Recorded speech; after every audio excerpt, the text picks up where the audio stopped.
Assalamualaikum. Okey, kalau korang pakai dashcam Full HD ataupun 4K, jangan main beli je memory card biasa sebab dashcam record non-stop setiap hari. Salah pilih, video boleh korup, recording hilang atau memory card cepat rosak. So, dalam video ni aku nak share satu memory card yang memang ramai pengguna dashcam recommend, iaitu SanDisk High Endurance Micro SD 128GB. Memory card ni bukan jenis biasa untuk phone atau kamera sahaja. Dia memang dibuat khas untuk device recording 24 jam. Contohnya yang sesuai dashcam, CCTV, bodycam. Maksudnya dia lebih lasak untuk proses write video setiap hari.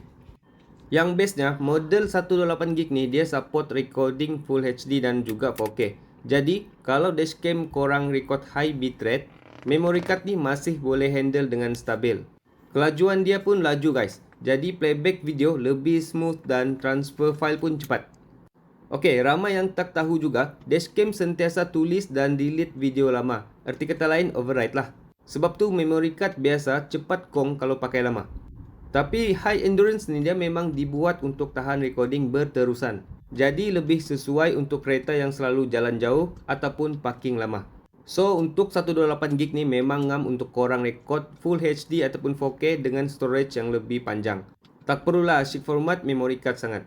So, kalau korang tengah cari memory card untuk dashcam Full HD ataupun 4K, boleh consider SanDisk High Endurance 128GB ni guys.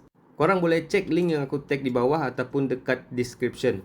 Biasanya seller dashcam dia akan bagi free gift dia punya memory card kan macam ni. Okey, di tangan saya ni guys, yang ni boleh pakai.